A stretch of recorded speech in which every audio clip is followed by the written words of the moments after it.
Welcome to the Cincy Postcast. I'm Kevin Wallace, and before we get started with today's episode, I want to tell you about our good friends over at Streetside Brewery. Oh my goodness.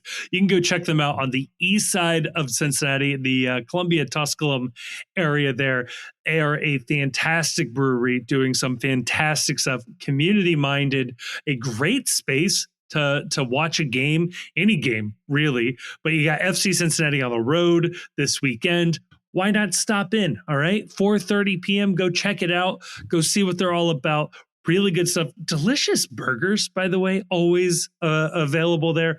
Some really good stuff. Go check out Streetside Brewery. They are fantastic folks doing some fantastic things. If you can't make it out, you can always pick up some of their beer wherever you are, buying your next beer for your next outing. And yeah, I think you will not be disappointed because I have yet to have a bad beer from them, and they have a wide variety of styles and choices. So there's something for everybody when you go there. It's a really good time. So huge thank you to Streetside for sponsoring this episode. And thank you, listener, for going and checking them out. And on today's episode, baby, this team is on a winning streak. And so we're talking about it, okay? What's the latest with Evander? Huh? What's going on with that guy? We finally heard from Pat Noonan what the timeline looks like. Do we believe the timeline? Is he on the same timeline as Matt Miazga, being just a couple of weeks away? And what do we make of Dado being in charge of this offense, or at least a part of this offense while he is gone? We also look ahead this weekend to the Minnesota United match. Predictions. Do we see James Rodriguez? What's up with that guy? What's going on with that situation? We break it all down and we wrap it all up with some Patreon questions. It is a lovely, sweet little midweek episode of the Cincy Postcast.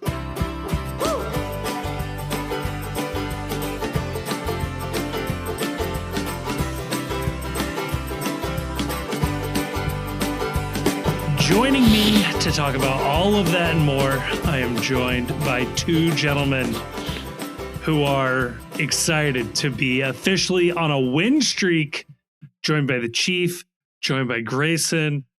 Grayson, I guess I should add, we are recording this before O&M FC, so I guess that intro might not make sense depending on how Wednesday goes, but... Oh, I don't know. I guess I was just going to assume that we were pretending that we were recording after it. Like I was ready to be like, yeah, it's a good win. You advance, you move on. The lineup I liked how everybody played. I liked the lineup. I liked getting rotation in. Yeah, the rotations made sense, and it was a good setup for continuing in MLS action. I really thought the players that were the call ups from FCC2, they showed why they're FCC2 players, but they showed why they've got a promising future. So I like that about that. Great goal. I thought it was the goal. The first goal was incredible. The next three were also awesome. Would love to tell you who scored them. Yep. Yeah, the players that played, the goals that were scored. What can you say? Yeah, it's just soccer. They speak for themselves. I mean, that's what else are you gonna do? Yeah. We should note that as we sit here right now, the get-in price at this game is basically, can you open the app? So if you have the ability to open, just show up. You're going to get into this game. If you did, I guess you're hearing this now, man, and you didn't show up to the game. You should feel bad because you probably could have just walked into this game. Dude, it's my first game of the year. I am so pumped to go hang out with my best good friends. Your best good friend, because there's only going to be one other person in your section, I'm guessing. Yeah. It's going to be a little chilly. Yeah. So, yeah. Just the way Grayson likes it, sparsely attended. Yeah, sparsely attended. Absolutely, yes. Sparsely attended and cold. Just the dream scenario. Yep, no lift lines. Oh, God. They should do something. They should do something for games like this, where Like, if you show up to this game, they shouldn't announce it ahead of time. But if you're there, the team should do something like, hey, in recognition of you coming out to support the boys on a cold night, a weekday night, to support the Magic CONCACAF Champions League, just for y'all, beer's half price for the entire game. They should not count this game on the season ticket package. This game should be free, and they should give you either the first game of the next round or like the second game in League's Cup. Yeah. And look, I'm going to be happy to be there. Okay? Like I'm going to have a great time tomorrow night. I'm going to love seeing on the boys. Love being in TQL. It's been too long, but out of principle, it's very silly that they charge me the same for this game that they charge for like the rest of the game. Inter Miami season ticket package. Inter Miami, Columbus, any of the marquee games. I guess they could say in response, well, if you sell Inter Miami and Columbus, you can make a lot of money back, and we don't get that. But I'm the customer. Yeah. And I'm always right. Right. Also, I get the good experience. You guys get, whatever you get.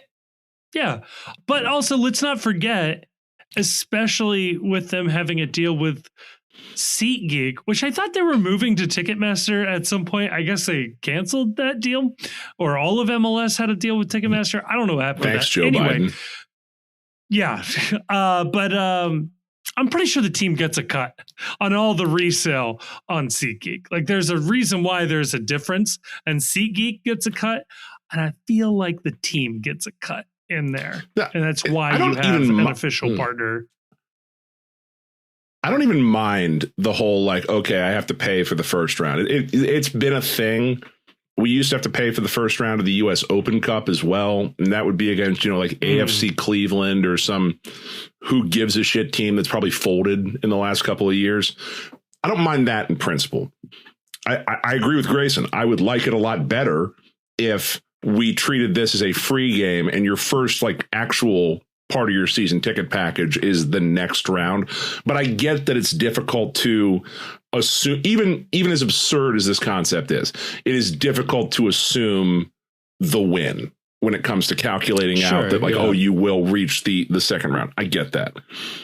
I think that it would be a welcome thing if for these games, you don't know what it's going to be, but something nice is going to happen to the people who actually show up. Thank you for showing up. Everything's half off in the team store. Thanks for showing up. Here is your first drink ticket is free, and we're giving you a free one at halftime. And take one for the road. It's make your own Dora. I don't know. They should give you a drink or two free at this game. There should be something. There should be some, or you should get an automatic credit in your SeatGeek account for food and beverage of $10 or something, because this is an open house. Yeah. Right? And it's nothing. Yeah. It's nothing. No, and it should be a thing where you walk away from it telling people, oh man, you messed up not coming to this game. Jeff Birding took a house mic and was at midfield and said that drinks are on the house for the rest of the night. And the entire crowd just cleared up to the drink stand, the Bailey bar and everything. And there was a stampede of people, and we sold them out of Coors Light. That's the kind of thing that makes you absolutely show up for this game the next year. Yep. And it's okay, will you see Jack Mize the last time in your entire life? Right. That's what this game is for. It's we get 70 minutes of Kenji Bobadem, right, and then just get to forget his name. There is an industry that has the solution for this, and I think it would work. Not often you get to say this, take a page out of the airline industry playbook and somebody shows up, you go, oh, sir, you've been upgraded to Tunnel Club. Congratulations. Here's your new seat. Here's your new ticket. You can head this way. Oh, you were up there. Congratulations. You're now in the First Financial Club. Enjoy the amenities. Enjoy what we have to offer here. Can you imagine if they had the people, they were carrying the beer, like, cold beer here. It's like, what do you need? 2? Yeah, right here. Well, do you need my card? Nah, man, it's good tonight. Like the drink card is coming down. Thanks for coming. Yeah, right. Yeah, we're happy you're here. They should do like what they do on Broadway is like somehow like put in like slips on the seats or something to be like, tonight the role of the number 10 is played by this guy. The role of the center back is played by Brian Schaefer. Like tonight the role of the opponent is played by Owen Dem. If you're used to seeing Kevin Denke, tonight you get to see Stefan Schirilla. Or nice. Like just let the DJ play the entire match, like something like that. I don't know. I think that's a good idea. Like, forget the announcements, just make it like a club. Yeah. Right. Just play like dubstep remixes of Garth Brooks. Like, or treat it like an NBA game where you just get like 10 to 15 second like beats from popular rap songs, punctuated occasionally by someone going defense, defense. It's boot, scoot, and boogie remix. You tell the Bailey like, hey, you guys get a night off. Enjoy this one. Or maybe this is I showed up in boots. No,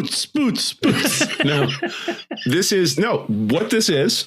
This game should be the one game a year where the Bailey gets to say fuck as much as they want. Oh, for sure. That's true. Like there are no off limits songs. There are no off limits chants. Anything goes tonight. You guys get it out of your system.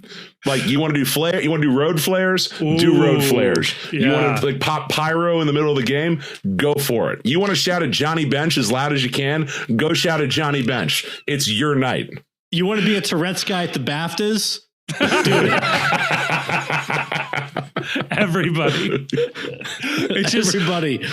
1, 2, 3. It's the Purge Bailey edition is what it is. That'll be good. Yeah, I think that. So we talked already about like we need to do something next year that's like a season opener type thing. Like we're gonna spearhead this effort of like something that like is like an opening day tradition for. What do you mean we? We agreed to it. You're by proxy here. Kevin and I decided this. Sorry, Grayson. You got a lot of event planning to do. Yeah, we got stuff. You can go ski. We'll take care of it. Yeah, if it's between December and March, I'm booked. Yeah, Grayson is already on the winter schedule personally. Like, because it doesn't coincide with the team right now. But in addition, we do probably need to like figure out as a fan base that if this CONCACAF game 1 is going to continue to be a thing in the season ticket package, I think it is incumbent upon the fans Partido Uno to like lead the way in terms of like what is it that this night is, what are we doing, and shame the club into one-upping us and doing something better like buying us free beer. They should call this Shrove Wednesday. Shrove Wednesday. I got nothing. I'm sorry. Isn't that like a Mardi Gras thing? No, it's like is it Shrove Tuesday, Marty? Like Fat Tuesday? No, Wednesday is Lent. Like everything's done. Wednesday's the bad day. Yeah, they roll the streets up at midnight and kick you out. They're like, "Sorry, son, go to church." Yeah, it's Shrove Tuesday. Shrove. It's the final day of Shrovetide, which marks the end of pre-Lenten season. Yeah. All right. Yeah, it's like Mardi Gras. It's like Mardi Gras, but we're calling the first like Champions League game Shrove Wednesday. because we're partying on Wednesday. I'm on board now. Sorry, I was not familiar with the word Shrove. That has never entered my ears before tonight. I was like, is that Dwight Schrute's like the family next door at the beet farm or something? It's also Shrove Tuesday is also known as Pancake Tuesday. Pancake Tuesday, I can get behind. So I guess every day is Shrove, Pancake Tuesday. I guess Shrove means pancake. Okay, pancakes in the Bailey. All right, yeah, go to Bonnie's. Sort of the opposite of Mardi Gras. I was going to suggest, what if we called it formal night and everybody shows up in suits and gowns? Black tie affair. I actually like that. I actually like the everybody shows up in like formal wear on the like first Champions League game, and you just order like wine at the bar. Champagne toast in the Bailey. It's the little like cans of wine. I think this is the way. I think lean this direction, because it's the silliest game on the schedule. Right? Yes. So the way to like really enjoy it is to like be like fancy, right? Yes. Like we're all it's like Fancy Lad Day. Yeah. Maybe we can have like a walking the red carpet into the Bailey. Like, yes, a red carpet. You could do that. You could do a red carpet into the Bailey. Oh yeah, but even on like the main staircase, like it's opening night, right? Yeah, I love this idea. Fake paparazzi taking photos. I think that's the move. And can you imagine how confused some Central American or South American team is when they come out for warm-ups and it's a bunch of people in black tie, like in the supporter section? You take a picture of the Bailey and it's like the Cruel Kids Club New Yorker cover photo. Yes. Yeah. Got the drummers in like top hats and tails. Like, yes. White gloves drumming. Easily, yes. And then on the Jumbotron. We always figure it out. Yeah. On the Jumbotron. We always get it. We got to have the cameraman is shaming people who didn't dress up. Like it's got to be a collective like shaming so that every year we perpetuate this. We do like hobo camp or something. Well, the other thing yes. It's like everybody who's like not in like formal wear. They're in perfectly normal sporting event gear. No, it's how like in the Bailey during Hell is Real, they say if you're wearing anything with Columbus Crew, they give you like the FC shirt to put on. They give you the tuxedo T-shirt to put on if you don't remember to wear formal wear in the Bailey. They give out tuxedo T-shirt towels. Oh no! They give out bow ties, like orange and blue, like the clip-on bow ties. Bow ties would be good. The little rally towels, but they're tuxedo T-shirts. You can like hold them like over. Could we get like? Surely there exists the T-shirt weight of a blazer, like what is essentially a summer blazer, but you're just giving out blue and orange, like super cheap blazers. But from a distance, it looks like everybody's wearing a sport coat. The bow tie right there. Yeah, we do like the T-shirt version of like what you get if you go to like the Pine Club and you didn't bring a jacket. Oh, right, the rental. Well, no. Then what you do is you get like the Bailey has like a trip to Goodwill or to like St. Vincent de Paul, and everybody gets their jackets for the game, and then you donate them back afterwards. Or Chief, that's how you do it. You turn it into a clothing drive. There's a nonprofit called Dress for Success that literally does this, where they donate, formal wear for people to wear to job interviews who maybe don't have that clothing. Boom, done. We've just added a charity element to this. Incredible. Oh yeah, this is now moved into like plausibly good idea. That's the entire point of the show. Right. Plausibly good ideas. It's like we just say like the dumbest thing we can think of, and we just like kind of like adapt it. Oh, fix the entire team. feels like a thing. We found a little nugget of truth. Deal. So now, if you're listening to this now on Thursday, how dumb do you feel that you weren't dressed in your formal wear for this game? You know what's really funny about this conversation? I was talking to you guys offline about what I've got going on in work this week. There's a large probability that I was going to be showing up at this game in a suit anyway. Okay. You have to now.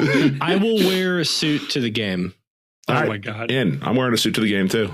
Oh, Done. Kevin. Suit up. I am pretty sure I'm not going to the game, but if I go, I will be wearing formal wear.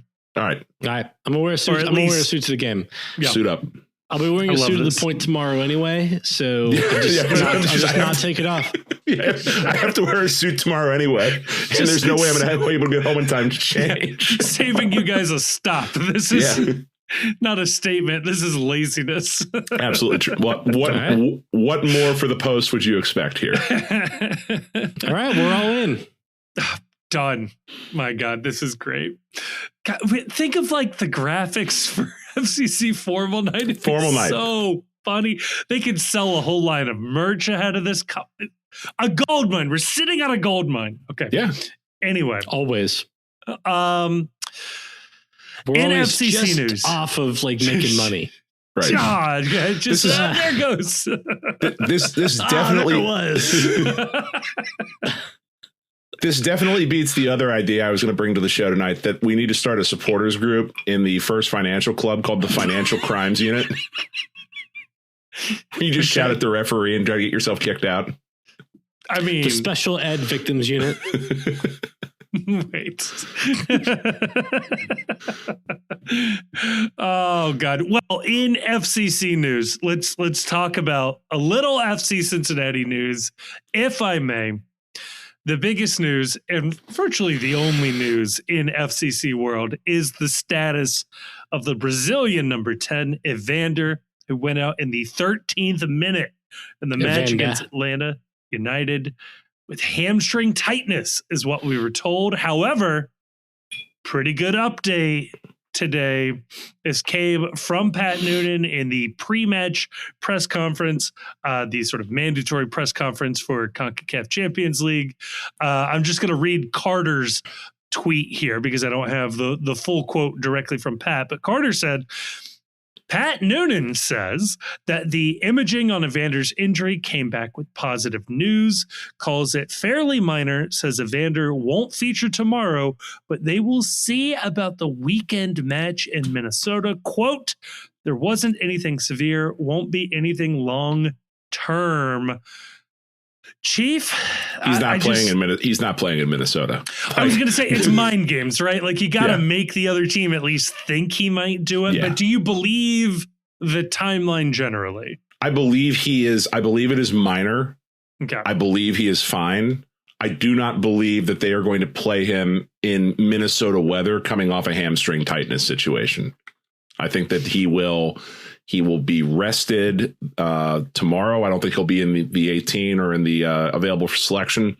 I think he will train on Thursday. He'll be off to the side on Thursday. He will be off to the side on Friday, and he will resume full team training ahead of or after they get back from Minnesota. But no, there is no point with the weather at this time of the year to risk a guy playing on a hamstring tightness injury. They will give it the extra rest, and there's no sense in risking it, I don't think. Grayson, we've seen what they've done with the Matt Miazga injury timeline. Is there any reason to believe this? I hate to be cynical here, but this feels like he could be back next week. It feels like we might not see him till the World Cup break. I don't know. Yeah, he could be back next week. He could be back in June. Either way, that's minor. He's not dead. I'll believe. I don't know. I guess I wouldn't sweat it. He's back when he's back. Yeah, and I'm not worried. And while he's gone, they've got a bunch of other money invested all up and down the roster. Right. You should expect the team to be fine. In the regular season against random MLS teams, you should expect them to be fine. Right. I agree. If you're looking for a reason I don't think you should panic. But if you're looking for a reason to panic, I will give you a reason to panic. Oh, and thanks. that's that. Yeah, sure. The darkest timeline with this is not he never comes back, because I don't think that's even remotely realistic. The darkest timeline is this just turns into one of those things where he just doesn't get going. Yeah. And so you're like, oh, okay, well, he got injured right out of the chute. He missed a couple of games, and then he didn't score for a couple of games, and now he's just off. And we've seen this from guys who, this was the Luca Orishano story last year, was that, oh, he missed a lot of training time early in the season, and then he just never got going. Now, the big difference between the two is that Evander is an MVP candidate, and Luca Orishano was not. Yeah, and also Luca Orishano has to like run up and down the field. Evander has to like stand in a spot for a little bit and then like kind of like waddle over to like a different spot and then like stand there for a little bit. Like, I'm not sure his hamstring is like the end of the world, I guess is what I'm saying. If you took away running from his game, it would impact him. I'm not sure how much it would change it. Right. Would you rather have Evander with no hamstrings or Kamahila Makocho with both hamstrings? Evander with no hamstrings. Evander, easy. 10 out of 10 times. Although the old general apparently is having a okay career in South Africa ever since he left us. So glad to see he gave us his probably worst year in his career. So that was nice. Thanks. Yeah, maybe the worst player I've ever seen. Speaking of a guy that just walked and then stood somewhere and walked and stood somewhere again. But that was just it. He was running. You just couldn't tell. Grayson, what was the thing? The quote is like, when I'm out there, I feel like a beast or something. It's like when I'm out there, I'm an animal. Yeah. Yeah, we never saw that. And like honestly, like he wasn't the first player to tell us that exact lie. The first player to tell us that exact lie was Caleb Stanko. Oh yeah. The aptly named Caleb Stanko. Yeah, because he's Stunko. Cypriot League legend Caleb Stanko. Yeah, the only lie was that it was past tense. It was like, no, you're clearly stinking actively right now. No, I can tell, man.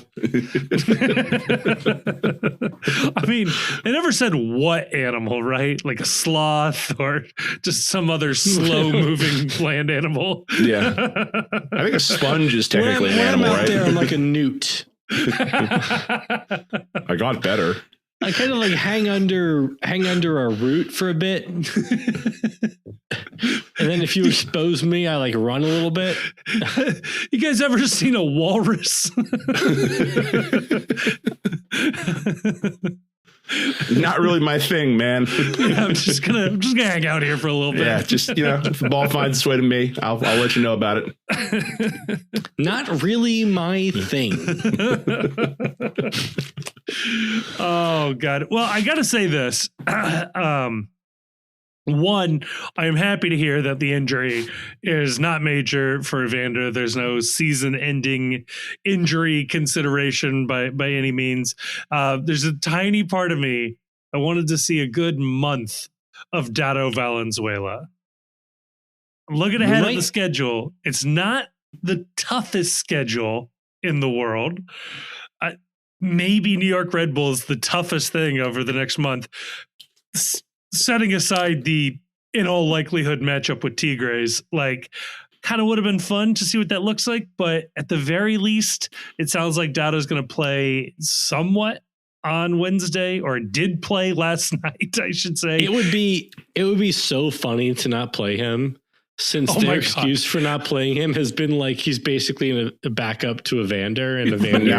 But now he's the starter. But now he's the starter against Minnesota, so he can't play in this game. Exactly. Because like if you didn't play him after Evander got hurt, it'd be like, oh, you guys are so committed to the bit Well, we just wanted to see what it looked like with Buka at the 10. We know he's got that club in his bag. We got to see it. we wanted to see what Ayub Lajar had. It's the no Ayub's club, though. We can only start one of them at a time. So this would be we're going iTubes. The ultimate monkey paw wish fulfillment would be, no, we're gonna go 4-4-2 with 2 shuttlers and 2 defensive mids, and so we're not playing with a 10 in this formation, so it'll be fine. Yeah, Dado has backup quarterback energy now, and it's making me very amused. Where it's the most popular guy on the team is the backup quarterback. He's quite literally the backup quarterback of the FC Cincinnati offense. I want to see just resolve the narrative. Is he good? Is he bad? I just want to know. We're not going to get that because they're going to keep him on the bench for this game. We're not going to get that because he's not being put in even if he starts against Minnesota, it's insane to be he's going to do to set the expectation at he's going to do what Evander does. Right. Sure. It's tough to replace. Whereas last year when he got to play with other good players, he was very productive. Yeah. Is there a world where Dado plays his way into the second striker dueling 10? No, there's not. There's no way. Not. Yeah, there's not. They very clearly he would have to jump Ayub Jabari on the depth chart, and he doesn't have Ayub Jabari's skill set. It would He'd have to jump Ayub Jabari on height. It just needs to literally clear him. Clearly the second striker role is between Ayub Jabari and Tom Barlow, right? Yeah. We are going big boy. Yeah. Yeah. It's you could be a big boy, or you could be Evander, or you could be Kevin Denke. Do you think there's any player on the team that Dado could jump? I bet he jumps higher than Gilberto Flores. Well, not jumps higher than. I mean, could he jump over?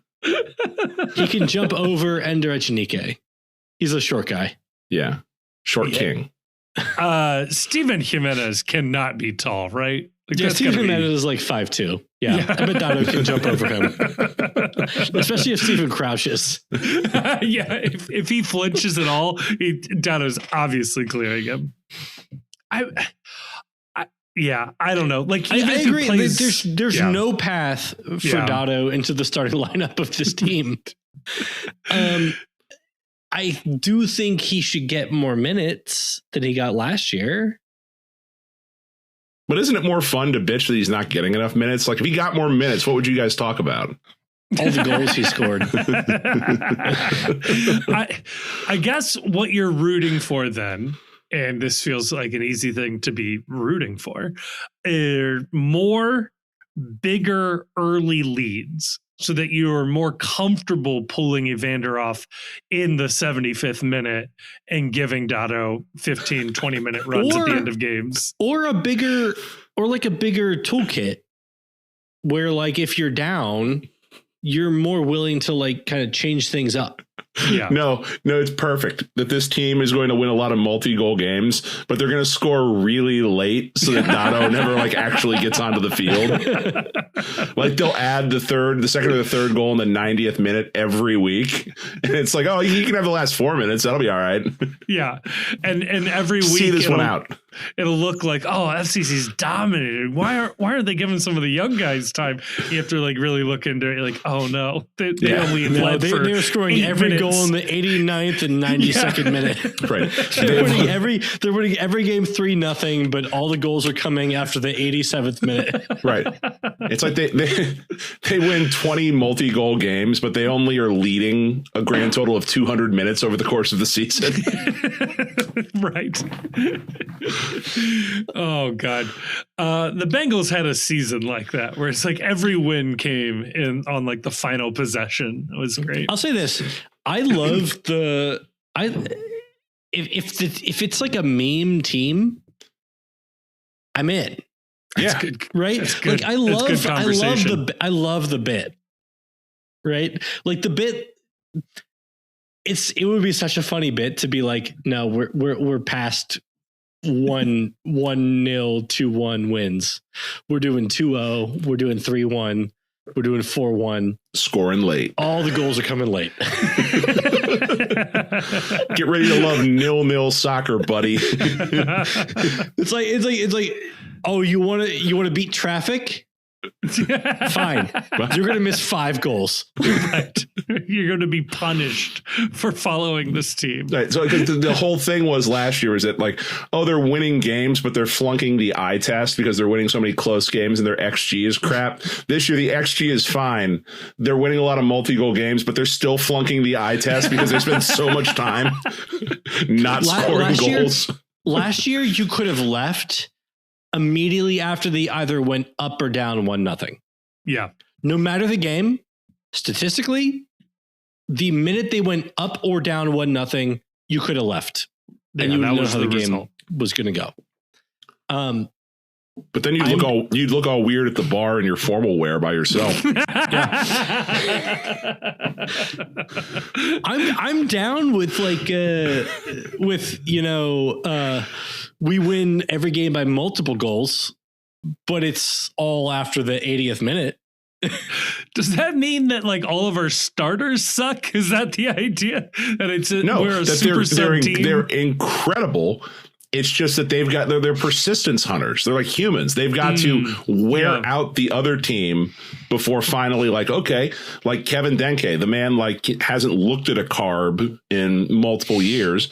It's going to take him until he's worn you down in the 80th minute where the superior physicality trumps out and wins out. And then we can, do our business. But like at even strength, you might get the better of us. You might look a little better than us. But once we wear you out a little bit, watch out. Kevin, the FC Cincinnati identity might be somebody sucks. Like somebody's doing a bad job. Yeah. But it's different every year and it's impossible to know who. I mean, from what you guys are describing, it sounds like Austin Berry is the MVP as the strength and conditioning coach.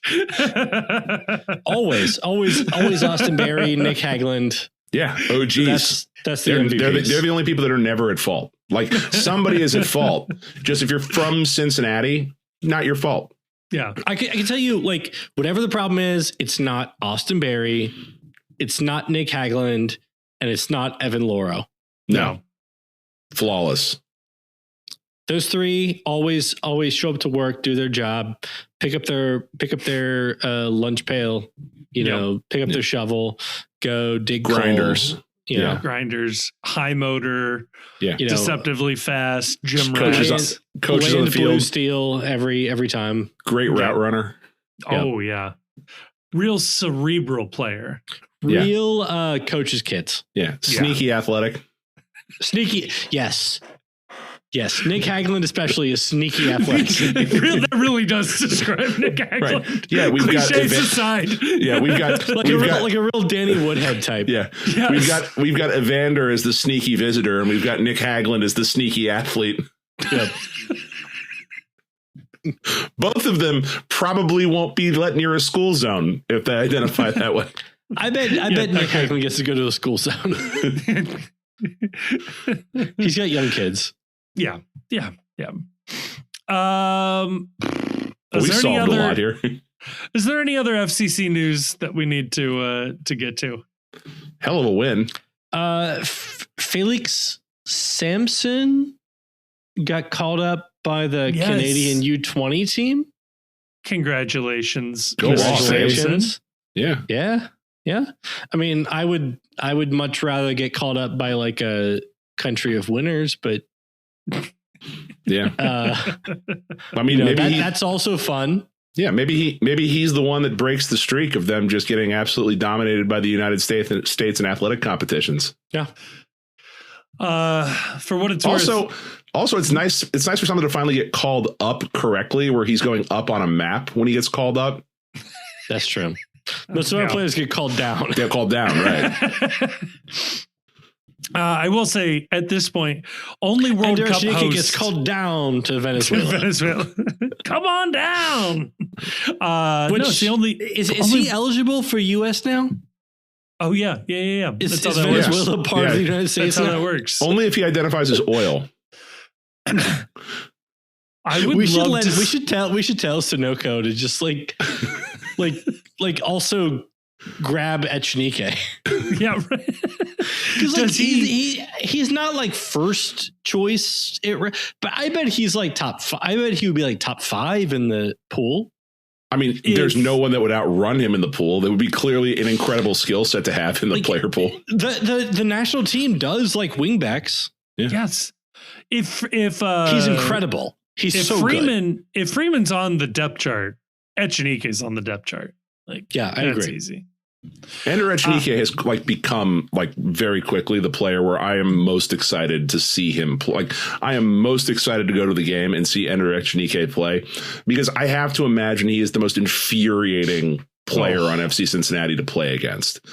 Can you imagine you're prepping all week for FC Cincinnati and you are tasked with guarding Ender Echenike and you're just I don't want to run that much. This sounds miserable. There is a player every year that I am on the verge of being convinced they're the best player in the world on FC Cincinnati. It would take me very little to be tipped over the edge to that's $100 million player. Yeah.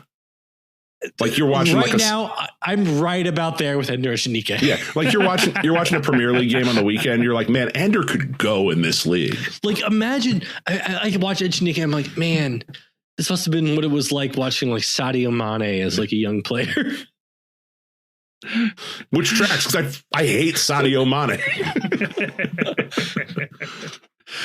Oh man, it's been so sad to watch Yerson Mosquera be okay in the Premier League. Yeah, really good. It's been awesome to see Yerson Mosquera be an badass in the Premier League and just the most reviled. Every time I see him, what was it, Jesus Sanchez? He fucks with every time they play. It just brings me joy watching Yerson Mosquera be a shithead abroad.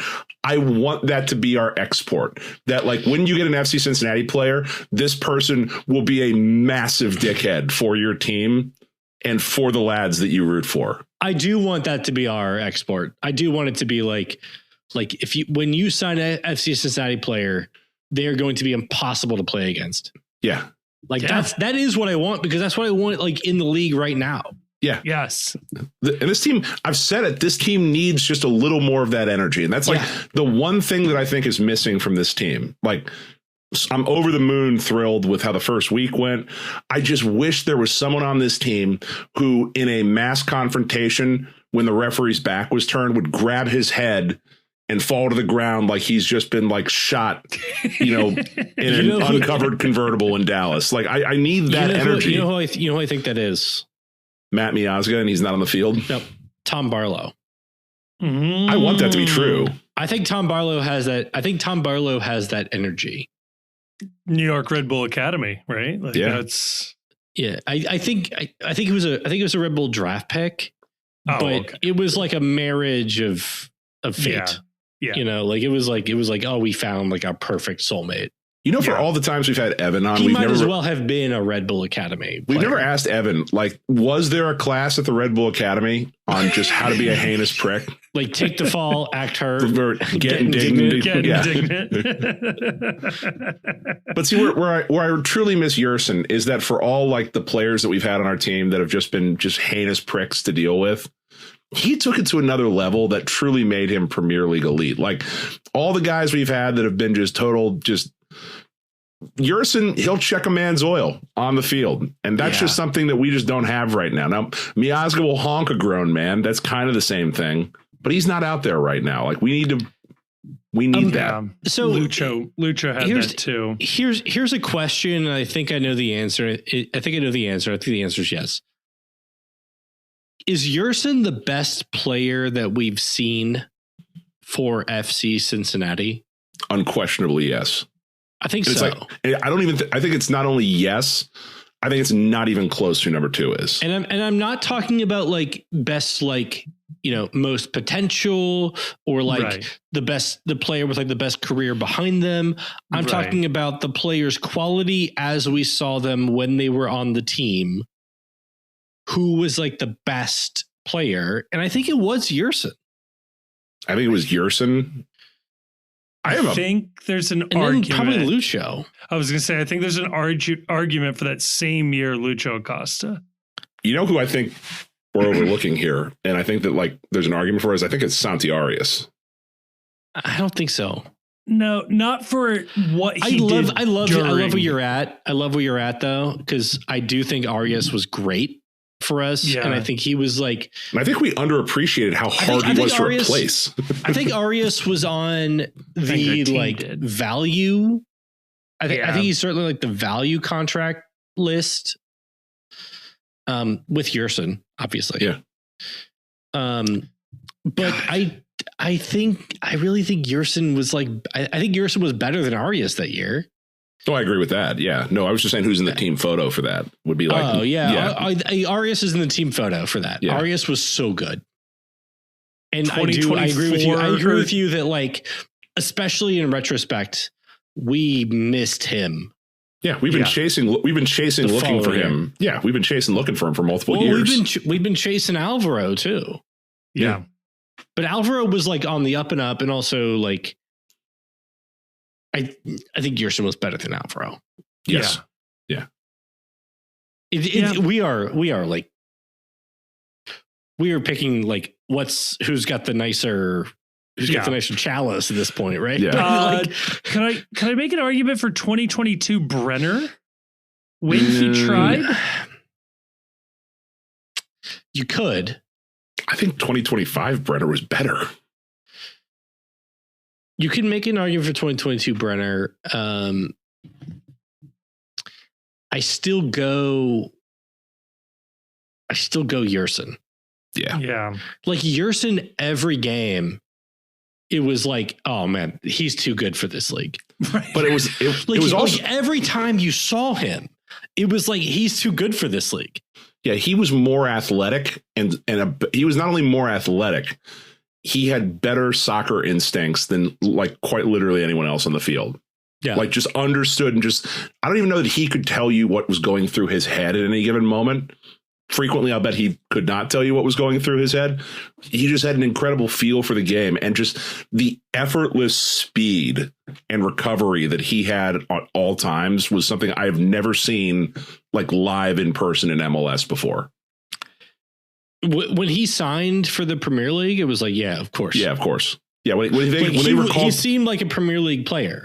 When he was recalled by Wolves, they were like, yeah, we intend to make him a starter. I was like, yeah, that tracks. Like for any other situation, I can never remember another FC Cincinnati player where it would be like, I would be surprised as good as a lot of these players were. Like, wow, like you're going to give Lucho a chance in the Premier League. That's cool. But I don't know. With Yerson, it was definitely like, oh yeah, no, that absolutely tracks that he's going to go start in the Premier League. Right. Brenner, when he signed with in Serie A, it was like very much an open question of like, is this going to work? I don't know. Yeah. But with Yerson, it's like, yeah, that's a Premier League player. And honestly, like, I still think he's a Premier League player. Like, I think he's going to be fine. Like, I think he's technically a Premier League player. But I think I think he could play wherever he wants. Yeah. All right.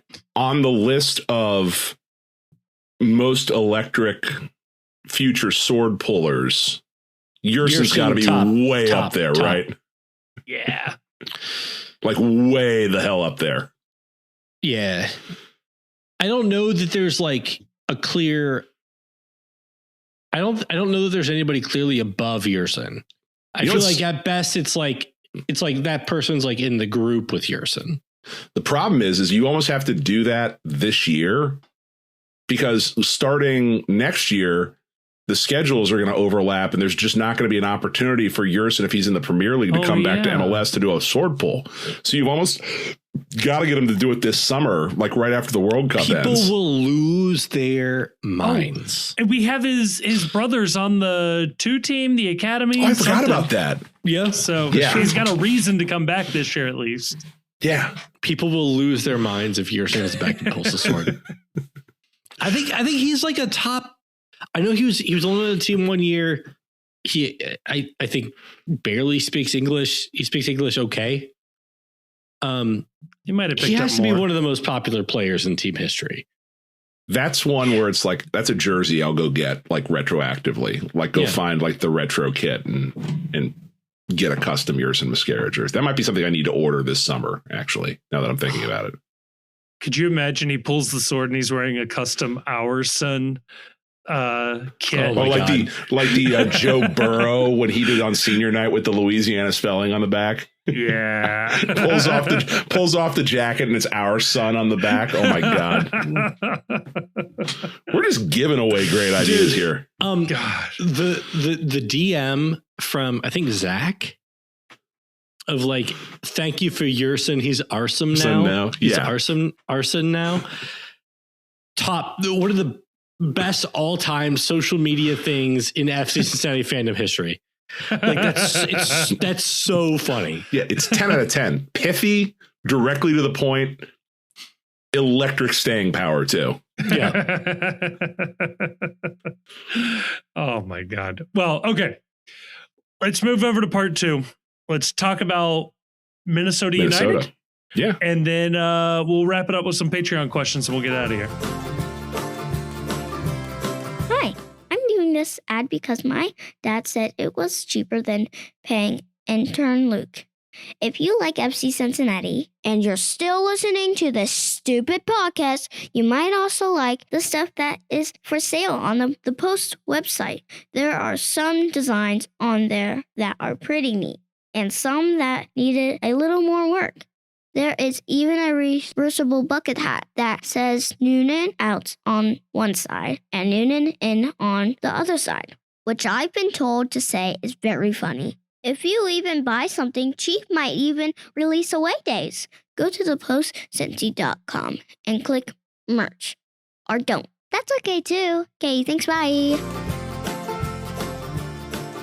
All right, we are back. Minnesota United hosts FC Cincinnati again at this 4:30 window. What is it technically? Yeah, 4:30 official kickoff and a couple of days time.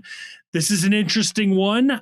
They tied 2-2, Minnesota that is, with Austin on a super late Kelvin Yeboah header. It was a fun game to go back and watch the highlights of. At least go check that out.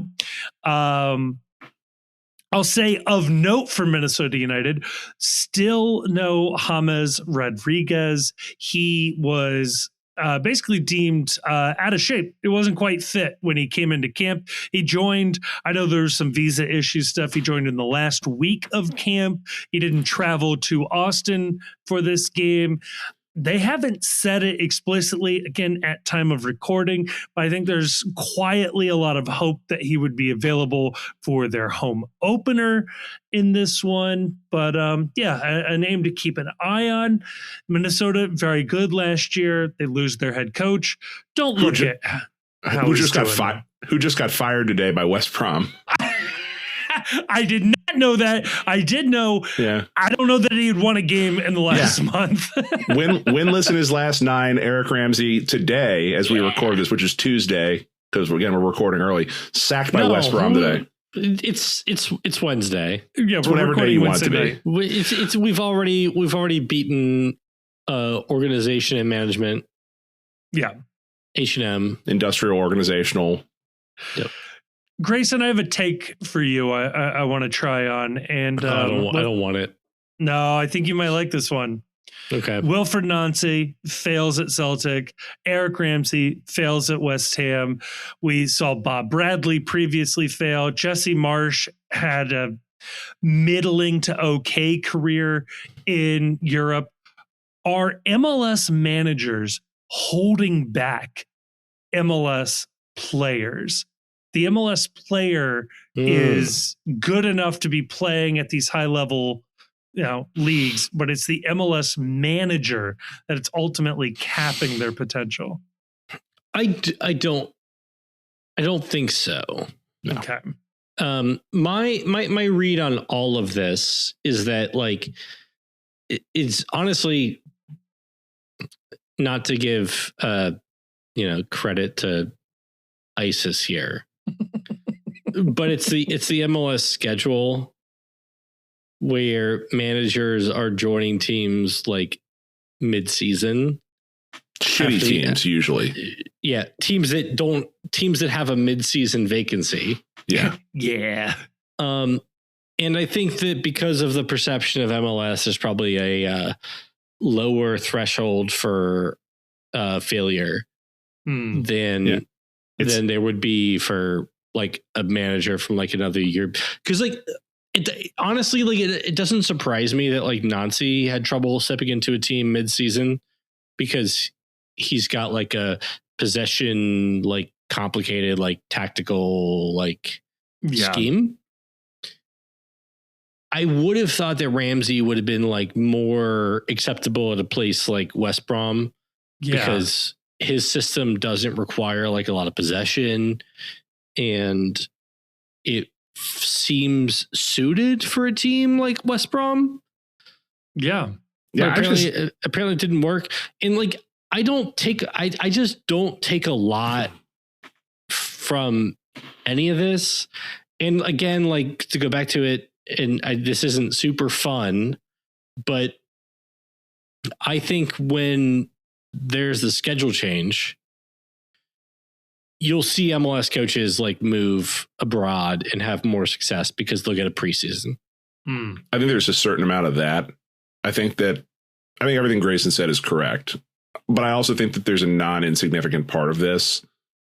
And the non-insignificant part of this that I think is being underreported is that I think that a lot of these managers go over to Europe, and as soon as the American shows up in the room, everybody in the room switches off. But like, neither of them is American. Like Nancy is French, and Ramsey is English. You're from MLS. Sure. Yes. Yeah. So like the MLS manager shows up, and it's, fuck off, mate. You don't know how you don't know how games played. Yeah. And so when Eric Ramsey or Wilfred Nancy come in and like, we want to start this new system. Well, I'm not doing that. Why am I listening to this guy who, couldn't win a title in MLS for Ramsey? Like, yeah. Like you great. You had a nice run at Minnesota United. And then you add into that there's the perception that none of these people have ever faced pressure before, that they don't understand how the game is played over here. And they're going into jobs where the job demands a turnaround artist or a caretaker manager. And they keep bringing over guys in MLS where that is quite literally not a concept. Like there is no such thing in MLS as the save my season from relegation manager. And so, yeah, these guys don't have that skill set because it's just not a thing over here. I don't know. Yeah. Like I'll also say this, like if you're West Brom, you have to have a slower trigger figure than 9 games. It's crazy. Like you can't, like you are what you are. You know where you are in the championship. I know they're like on the cusp of like relegation zone of the championship, but like, like you were there before. Yeah.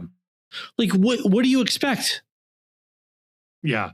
Did you bring him in expecting to immediately become an amazing team? Probably not. Like that seems like a silly expectation to have had. Yeah. But yeah, I don't know. Tough scenes for the MLS manager class. Better for us because he once again it's another manager that's on our schedule where do I want to play Minnesota with Eric Ramsey as the head coach or this guy? I'd rather this Cameron guy. Knowles. Sure, it's like dude's a creative player in FIFA. I don't care. Like, they don't have the profile picture scans. They're using the actual in-game engine to render this dude on the sideline. It's got the generic blazer with the team crest on it. Right. It's good. So their big signing is not here. Their big manager just got canned over at West Brom. Yeah, this is if I have to pick a game for Evander not to play, and this is a hell of a game not to have to deal with it. Yeah, and goalkeeper of the year left to go take less money. Less money. Miami. I don't know exactly what Minnesota offered, but he certainly could have potentially made more in Minnesota. Yeah, left for Miami. They ended up with Drake Calendars, kind of a goalkeeper swap, kind of sort of from last year. Yeah, I mean, this is sort of the perfect game for Dado Valenzuela to step in and see what we got. On the road, it will be cold, but not that like it wasn't cold this weekend and won't be cold or wasn't cold last night. Otherwise, it sounds like everybody is healthy and ready to go. Hadebi, it seems like is fine now. I was a little nervous after that moment in the match. But yeah, I think we go at them with both barrels, assuming everybody comes out of last night healthy. I think this will be a fun one. I was just going to pull up. What did we predict this game as before the season? We had this as a 2-1 win for the FC. I'll note that the kickoff temperature in Minneapolis, Minnesota for this game is going to be a robust 22 degrees with a feels like temperature of 14. Oh. Cool. I do gotta say, but no chance of precipitation though, so we will not having orange ball soccer. Dang. I know. I have gotten a kick out of this. People have been posting online like, look how cold this game's gonna be. Yeah, we're playing those games right now. I get it. Can't wait for the winter schedule. Yeah, it's happening. Yeah, we're in it right now. Yeah. The current schedule has games with this kind of weather. You can't point to the current schedule and say that it's better because of these games that are happening now. Let's see. Any prediction other than the scoreline we want to make? Maybe like a specific moment in the game we think will happen, or a player does something, or goal scorers. It's going to be low scoring. Without Evander, I would expect the FC is going to win 1-0. It's just going to be a nail biter. Nobody's going to want to be there. No one's really want to play in this kind of weather. I don't know. Pavel scores the goal. I don't know. Ooh, 1-0 with a Pavel goal. That would be fun.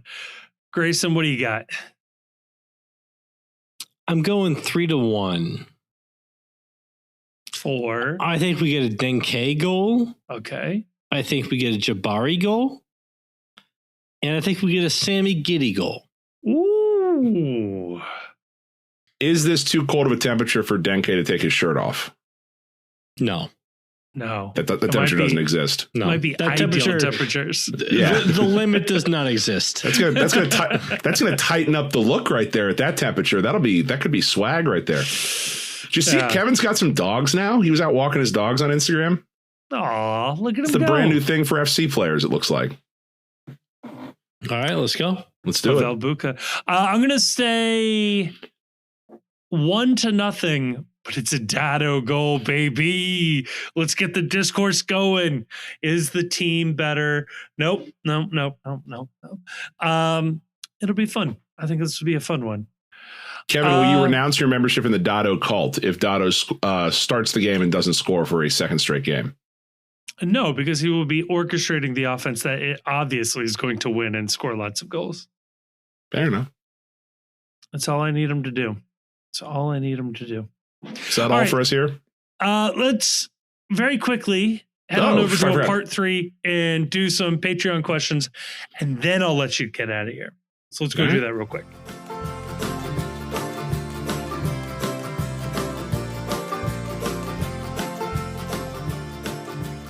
All right, we are back and we've got some Patreon questions to answer. I've been a little sad.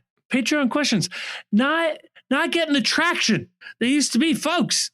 If you're spending money, you get to ask a question and we get to answer it. And ideally, you leave a voicemail. And I know that feels nervous.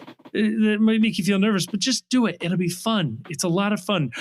We actually have some January questions to make up for here, Chief. So let's knock out these January questions here. Speaking of Patreon, did you post the happy hour date, Kevin?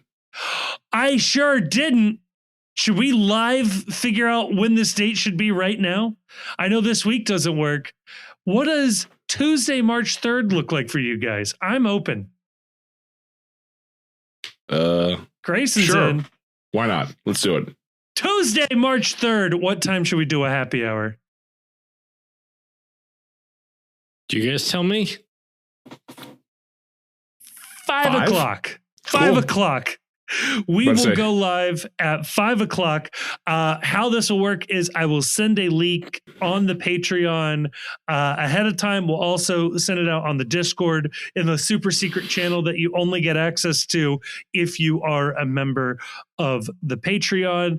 And it will be a private YouTube link. So you can go check that out. Damn. We'll live stream it there. And when we are done, it will be a video that you can go back and watch, and I'll post it also to the Patreon, and that'll be exclusively for you. Now, remember, the happy hour is only for folks at the higher tier, the $9 level, so you have that. But anybody who pays is eligible to ask a question. So with that, we have some questions here. Seth Ransoff asks, what does your FC Cincinnati Monopoly board look like? So like all the properties around the side? Yeah. What does that mean? So we don't have to sit here and name all, 18 properties, or how many would be on there? How many on there? 36 properties? I don't know. Anyway, lots of properties on there, but just some general ideas of, would it be players? Would that be what it is? It's like on your lower level.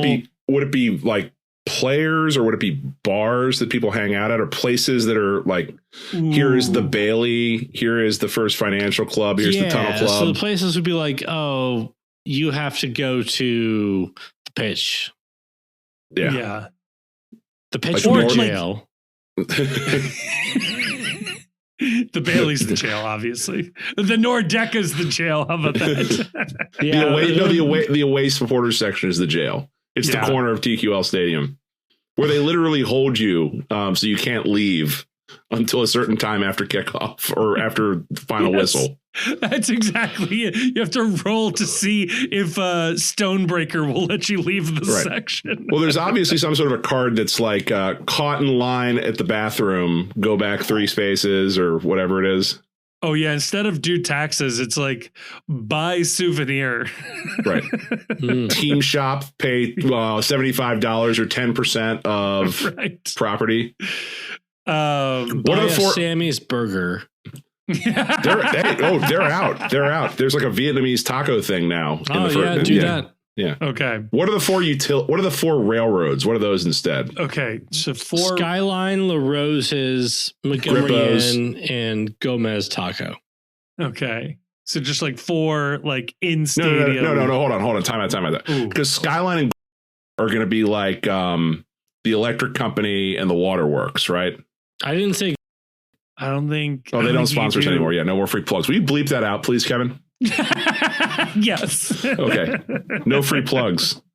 Re-up the sponsorship. No free ads. But also, it's an FC Cincinnati board, so it would be like Nick Hagland. Mercy Health and Kroger, or Skyline and Kroger, or something like. Yeah. Ooh, Apple TV and for the utilities, it's Apple TV and TQL, Mercy Health. Ooh, TQL Mercy Health could be good. I like where your head's at though, Chief. Apple TV and whatever the ESPN 1530, where they broadcast the games on radio. Partner is. I like that. Maybe Star 64 is jail. You're Star 64 on tape delay. Okay, so what is the purple properties, the cheap ones, and what's Boardwalk and Park Place then? I don't know, man. Like, what's the cheap ones? I still think you do players. Marvin Gardens? I think the cheap ones should be like academy players. Like it's Steven Jimenez, it's Andre Chirilla. It's the NKU Stadium. Yeah, NKU Stadium, and then Mercy Health Training Center would be the 2. Scudamore Field? Scudamore Field, yes. I don't know if the stadium has a separate name than the field. Whatever. Doesn't matter. So then obviously the top one is TQL Stadium. Yep. Nippert. Oh, yeah, Nippert's the other one. Perfect. Yeah, very good. Boom. Grayson's bored of this question. Yeah, I'm so bored of this question. Good question, Seth. Okay. Yeah, thanks, man. Poisoned V says, I've heard that cut Christmas trees are a nightmare, but in theory, I think they may be more festive. Should I go plastic or cut in 2026? So, cut, but go early in the season. Ooh. So you don't get trees that have the sharp needles. Because 1 year, honestly, my first year getting like a real Christmas tree. Yeah. I went to a Christmas tree farm out in Goshen kind of late. Yeah. And like all the soft needled trees were done. But what they do is they give you like a little saw and you can go out and you can cut your own Christmas tree. Cute. I went and I got a fir tree with like very sharp needles. And I like stuck my hand in there and I like sawed this thing down and I got the tree. It was a great looking tree. My arm was scraped up and down to the elbow, bleeding. No. And then I had to grab the tree in the bark with like its sharp needles to put it on top of my car. And so like I'm grabbing it like I'm freaking tough. Like Sir Dunk in the Battle of the Seven, just like dragging this thing over. And I put it on top of my car and we like drive over and they do tie it off, but like at that point my like hand and my arm to my elbow are bleeding. Ugh. And so I would say like, yeah, get a real tree, saw it down, but like go early enough so you get like a soft like Fraser fir or something. I mean, if you're going to get cut up, at least it has like a refreshing pine scent. That's true. Yeah. What about both? If you're asking the question, it makes me think you already own the artificial tree. Yeah, the answer is the artificial tree. The reason why it's a superior tree, and the reason for that is that like you then choose when Christmas begins. That like if 2026 just ends up being a year and you get to Halloween and you're like, it's time for Christmas, the tree's in the basement and it's ready to go. No, because you can also go get a real tree that's already cut. But it'll be dead by Christmas then, or it'll be fine. Like the needles will be falling off. Won't. You'll just put it in some water. It's fine. Yeah. Just like keep all the roots intact. Yeah. No, just put it in water. It's fine. Yeah. Get the live tree and plant it in your backyard. No one ever regrets that decision. See, that's fun. And then you can No, it's not. it. Because do you have any idea how heavy a Christmas tree with all the roots intact are? And do you know how hard it is? Do you know how hard and how deep of a hole you have to dig in order to plant a Christmas tree? And you're out in the backyard digging into like frozen ground 2 weeks after Christmas because this thing needs to get in the ground. It is the worst idea. I have never heard my dad curse as much as when he had to go out back and dig a hole to plant a live Christmas tree in the middle of January. Oh, God. Slightly different question. Is Drake May better than Joe Burrow? This comes from Flying Pig. No, Dying Pig. not even close. No. Next question. Almost won the MVP, right? Drake May? Yeah, so did Joe Burrow. Joe Burrow didn't get dog walked in the Super Bowl either. So I've never seen a quarterback look that outmatched since that Peyton Manning when he was with the Broncos versus the Legion of Boom. That was, oh man, that was rough. That was a rough one. Patrick Mahomes got pretty thoroughly dominated by the Eagles and the Buccaneers. So that brought me joy. I'm not concerned about any of this. Well done. Well, then Bailey R has a question for you, Grayson, which is looking back on last year, do you think Denke could have won the Golden Boot or would have won the Golden Boot if Lucho Acosta was on this team? Yes. I actually think that's a decent possibility. I think it's a decent chance. Yeah.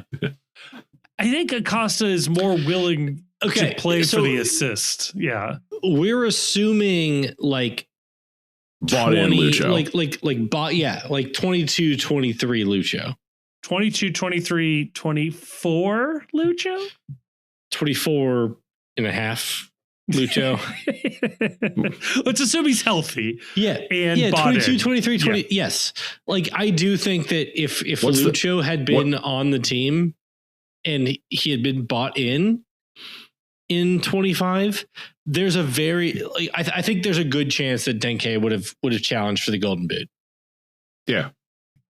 As long as, we'll just say domestically unchallenged Lucho. Yep. I feel good about that Golden Boot. Yeah. Like the Lucho that delivered like 18 goals to Vasquez and Brenner in a season. Yeah. Yeah. Yeah. Denke Eats. Challenges for 25 plus goals that year. Denke eats. Yes. I like that. Tom Beaversdorf says, I love Chief's idea of starting 11 segments because this we apparently didn't. Be one of the last chances to do this. He asked this a while ago. I'll give him credit there. So he defers his question to you, Chief. Pick a theme for a starting 11, and we can all collectively try to make one real quick. I will do it. All right. Starting 11 of sitcom characters. Okay. So we're going to start with Chief, and we're going to go around the circle and pick a position, pick a character. Fair? Okay.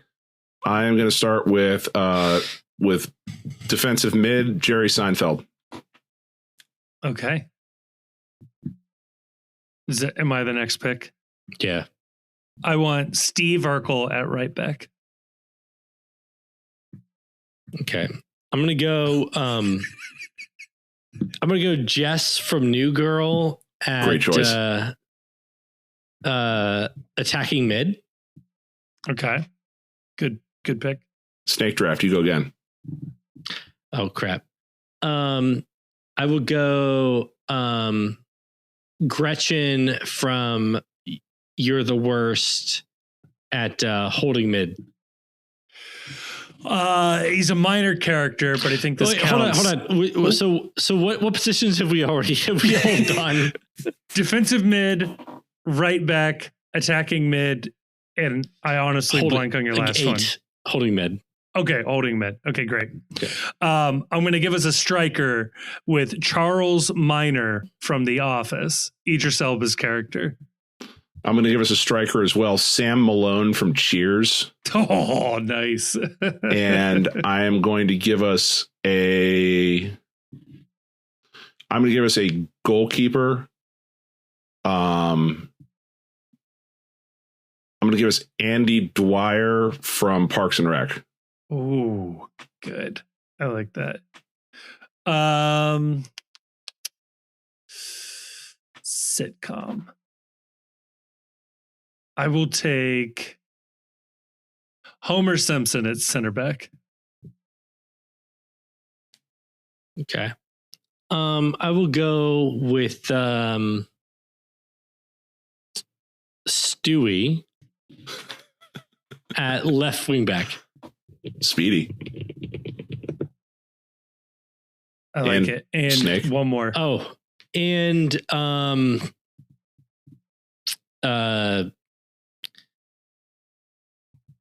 Michael from Arrested Development at center back. Are we done? I don't know what we have. As long as nobody gets a red card, I think we're fine. If we need another midfielder, I think it's 11. Okay. I've got one. If we just need, I'll say first off the bench, Samantha from Bewitched, because I feel like Bewitched is going to be useful here. That's a good point. Right. And obviously the manager is Coach from Coach. Yeah. Or Ted Lasso. I don't fucking know. I don't know if that gets to count, but then again, it's also a comedy and a drama. And all the characters musical. from Ted Lasso as all the 11. That really should have just been Jamie Tart.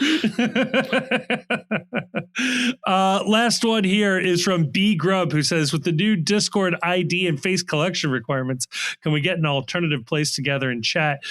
B Grub, it does look like we will be unaffected. If this does become a problem, I have backup options in place and in waiting. Get ready to learn Matrix and or Telegram. So let's hope it doesn't come to that. So there you go. I've been knowing Matrix since 1999. There you go. Yeah. So that does it for the January questions. Now, February questions, I just want to say, we asked people for their answers. So switching it up. Instead of you asking us questions, we ask you questions. So the questions were, tell us about a time you were really looking forward to something and it ended up being a massive disappointment, or vice versa, when you were dreading something and it turned out to be awesome. And then as a wild card, to give you another option, it was question 43 out of the book of questions, which I am pointing to, and I do not see over there right now. But the question was, when were you last in a fight? What caused it and who won? So answer one of those questions for us, ideally in a voicemail, and we will get to it next week. But otherwise, until we get those responses, fuck Columbus.